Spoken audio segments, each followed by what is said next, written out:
It's Tuesday of Holy Week, and Jesus has stayed the night in Bethany again. Jesus has been saying, "My time has not come yet," but now his time has come. And Jesus predicts his own death. Let's read in John 12 at the beginning of verse 20. Some Greeks who had come to Jerusalem for the Passover celebration paid a visit to Philip, who was from Bethsaida in Galilee. They said, "Sir, we want to meet Jesus." Philip told Andrew about it, and they went together to ask Jesus. Jesus replied, "Now the time has come for the Son of Man to enter into his glory. I tell you the truth, unless a kernel of wheat is planted in the soil and it dies, it remains alone. But its death will produce many new kernels, a plentiful harvest of new lives. Those who love their life in this world will lose it. Those who care nothing for their life in this world will keep it for eternity.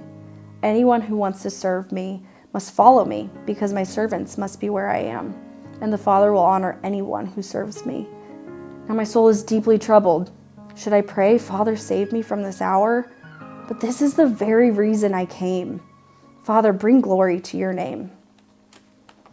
There is so much that we could unpack here, but let's just focus on the metaphor. Jesus, who never shies away from a good agricultural analogy, tells his disciples about a single grain of wheat. The only way to produce a harvest of wheat is that a seed has to be buried. It has to go into the ground and it has to die. Jesus is relating himself to this grain of wheat. He needed to die so that humanity could find life through his death. Jesus believed that his death was not the end, but that through it, it would open a doorway to everlasting life for all of us who follow him.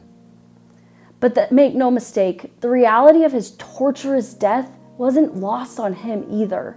He says in verse 27 that his soul was deeply troubled by this. Other translations say in great distress or in utter turmoil. So is there anything else that we can call that besides fear? Jesus was afraid as he looked at the days ahead and the cross looming in his future. But even in the midst of that, he trusted God. I think Jesus sets a great example for us all as we think about how to deal with our own fear.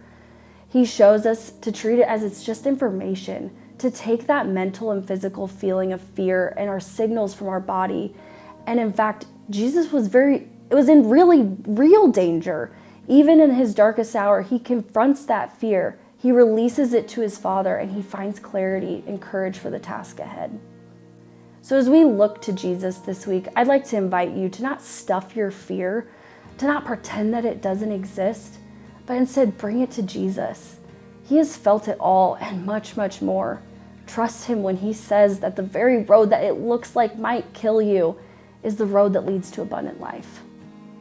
So this Tuesday of Holy Week, I just want to ask you, is there a conversation that you need to have with a coworker or a family member, a friend? Are there certain sins that you need to confess and lay at the foot of God? The way forward towards reconciliation or renewal looks excruciating. But spend the next few minutes asking God that he would give you the wisdom and the courage and that he would bring new life out of what would otherwise be death.